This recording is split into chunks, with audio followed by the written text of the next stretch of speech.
자, 오늘의 시사평론가 리얼파트너스의 이승기 변호사 연결되어 있습니다. 이승기 변호사님 안녕하세요. 예, 안녕하세요. 네, 이승기 변호사님께서는 뭐 어떻게 감기 같은 거 올겨울에 안 걸리셨죠? 예, 안 걸렸습니다. 아, 저는 이게 제 몸 상태가 왜 이러죠, 저? 감기가 목소리 괜찮은데? 아니요, 저 몸이 아무렇지 않은데 예. 코하고 목이 이상한데 지금? 참, 목소리 이거 좋습니다. 방송 끝나고 나서 약국을 들리든지 병원을 들리든지 해야 될 것 같아요. 예. 예, 이거 참 이거 조심하셔야죠. 예, 조심해야 될 것 같습니다. 자, 첫 번째 이슈부터 바로 가죠. 예, 첫 번째 이슈는 인권위 박원순 성희롱 인정입니다. 그 박원순 전 서울시장의 비서 성추행 의혹을 직권 조사해온 그 국가인권위원회가 그 어제 25일이죠. 그 성희롱이 맞다는 그 결정을 내렸는데 그 피해자 측에서 지난해 7월 조사를 요청했으니까 거의 6개월 만에 내리는 결론인데 이게 지금 내용이 어떻습니까?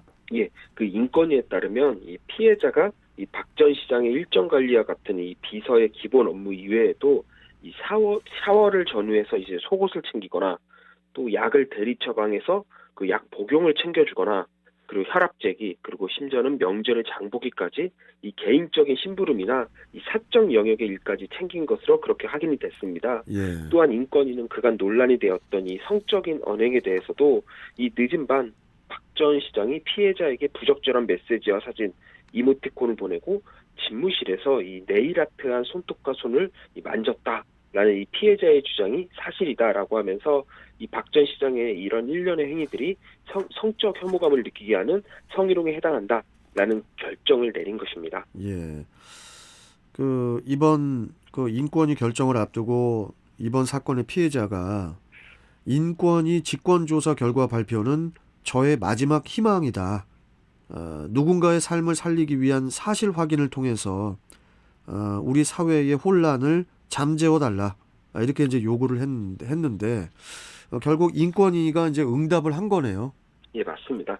특히 인권위에서는 이 피해자가 이 모든 어려움을 극복하고 다시 온전하게 자신의 삶을 회복할 수 있도록 아낌없는 지지와 성원을 보내기 바란다라는 이런 입장도 함께 밝혔는데요. 예. 사실 그 박 전 시장이 인권 변호사 출신으로 3선 서울시장을 역임하며 이제 상당한 인기를 누려온 이제 대중 정치인이었습니다.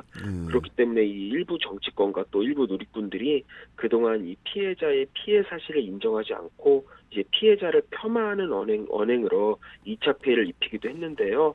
특히 뭐 여당인 민주당에서는 이제 피해자를 두고 피해 호소인이다라고 칭하기도 했고요. 또 여성계의 대부였던 삼선의 남인순 의원은 가해자인 이제 박 전 시장 측의 이제 고소 사실을 유출하기도 해서 이제 여론의 문매를 맞기도 했습니다. 그렇죠. 또한 여권 성향의 이제 진혜원 검사는 아예 피해자를 가리켜 이제 꽃뱀이다라고 칭하기도 해서요. 사실 피해자 입장에서는 아마 상당히 많은 2차 피해 그러니까 아마 상처를 많이 받았을 것입니다. 예. 그런데 지난번 법원에 이어 이번에 인권위까지 명확하게 피해 사실이 인정한 만큼 우리 사회가 더 이상 뭐 진영 논리라든지 이런 거에 좀 얽매이지 말고 좀 피해자를 그냥 있는 그대로 피해자로만 봐줬으면 합니다. 예. 그런 의미에서 이제 최근 이제 정의당이 김종철 대표의 성추행 사건을 처리하는 과정을 보면은 좀 이제 거대 양당 대한민국의 거대 양당이 좀 배워야 될 게 좀 있지 않나 그렇게 생각을 합니다. 자, 지금 그것은 그 두 번째 이슈로 좀 예. 다뤄주시는 걸로 예, 하죠. 예, 예. 바로 가보죠. 두 번째 이슈. 예, 두 번째 이슈는 당대표 성추행 정의당 패닉입니다.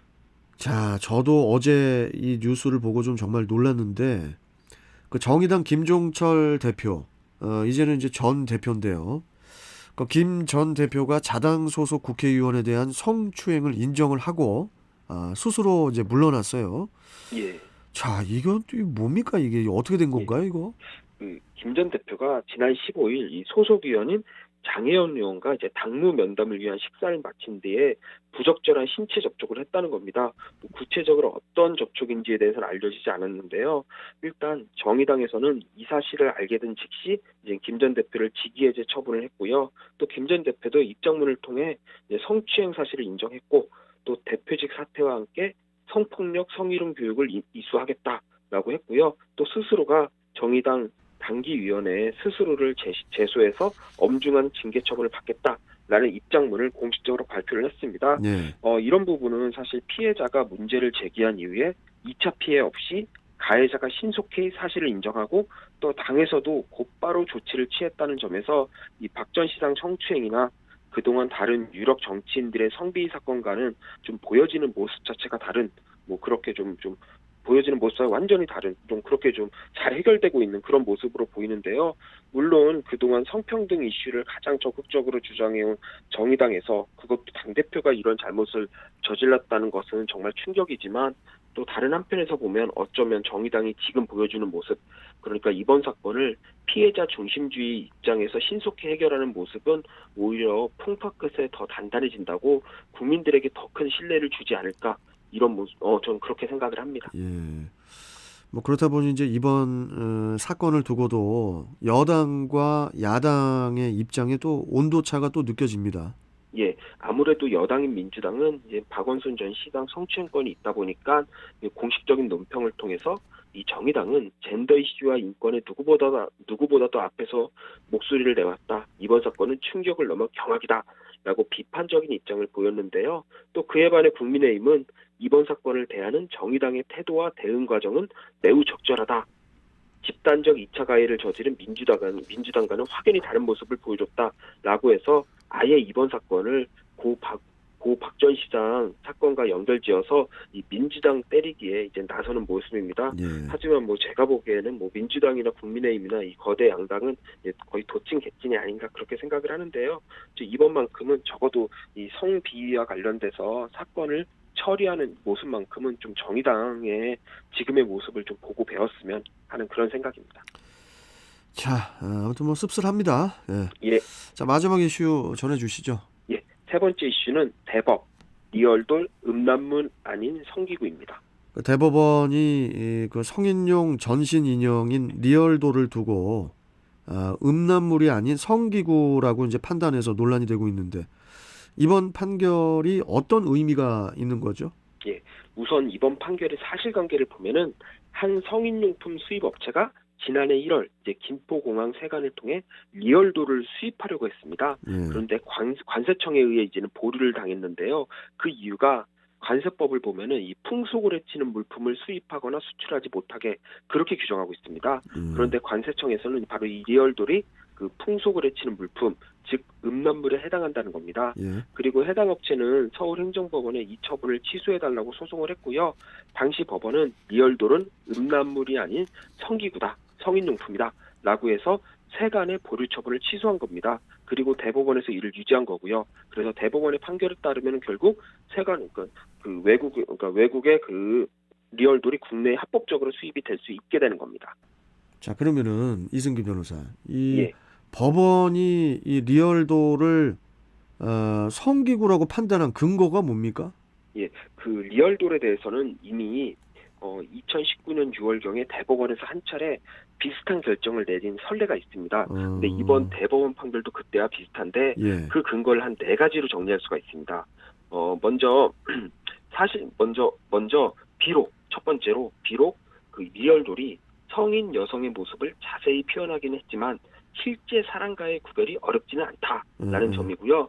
두 번째는 개인의 사생활이나 행복 추구권에 국가가 직접 개입할 수 없다라고 했는데, 한마디로 리얼돌이 개인의 은밀한 사생활 또 내밀한 성생활에 사용된다는 점에서 국가나 법이 이를 함부로 규제해서는 안 된다는 겁니다. 그렇죠. 그리고 세 번째로 리얼돌이 물란하기는 하지만 인간의 존엄성이나 가치를 심각하게 훼손할 정도는 아니라는 점이고요. 또 마지막 네 번째로는 리얼돌이 여성의 성기를 리얼하게 묘사해서 사실상 음란물과 똑같다라는 주장에 대해서도 이 성기구의 특성상 신체 형상이나 속성을 사실적으로 묘사할 수밖에 없다라는 점을 근거로 해서 이걸 인정을 한 겁니다. 그리고 제가 보기에는 아마 미국이나 영국, 호주와 같은 해외 선진국들도 이 아동 청소년 형상을 한 리얼돌만 규제를 하고요. 그 외 나머지 리얼돌은 제조를 하거나 판매를 하는 걸 다 허용해주고 있습니다. 아마 그 대법원이 이런 부분, 해외 선진국들의 사례도 좀 참조하지 않았나 그렇게 보입니다. 자, 이번 그 대법원 판결에도 불구하고 논란이 계속될 것 같은데요. 특히 이제 관세청에서는 리얼돌 통관을 허용하지 않겠다는 그런 입장을 재확인을 했어요. 예, 성인 용품이라고 하기에는 사실 리얼돌 자체가 사람을 있는 그대로 형상한 거니까 뭐 법적으로 가능한지 여부와 별개로 윤리적으로 가능하냐는 논란은 아마 계속 이어질 것으로 보입니다. 예. 그리고 또 하나 문제가 이게 수입만 막는 거지 국내에서는 이미 리얼돌을 다 제작하고 있습니다. 아, 사실 리얼돌이 그래요? 그렇게 큰 문제라면은 국내 생산부터 수입을 다 막아야지 그렇네. 국내에선 생산하게 하고 수입만 막는 게 과연 무슨 의미가 있을지 전 잘 모르겠습니다. 예, 예. 오히려 지금 상황이라면 국내 리얼돌 산업이 성장하도록 외국산으로부터 보호해주는 것밖에 되지가 않습니다. 아, 일단 정부와 여당도 리얼돌을 규제하는 방향으로 관련 규정을 정비한다고 하는데 예. 이걸 전부 규제할지 아니면 해외 선진국들처럼 아동 청소년에 대한 것만 좀 규제를 하고 아동 청소년을 형상을 한 리얼돌 혹은 지인의 얼굴을 맞춤형으로 만드는 그 정도 선에서 규제를 할지 아니면 전부 풀어줄지 빨리 방향을 정해 지금의 논란을 좀 종식시켜줘야 되는 게 아닌가 그렇게 보입니다. 그렇네요. 그나저나 저 이승기 변호사님. 예. 게시판에 변환근님하고 이중구님께서 제가 리얼 코로나에 걸린 게 아니냐고. 네. 빨리 검사 받으라고. 네, 오늘 저 방송 끝나고 진짜 저 선별 진료소 가가지고 검사 한번 받아야 될 것 같습니다. 네. 예. 자, 오늘 말씀 잘 들었습니다. 고맙습니다. 예, 감사합니다. 네.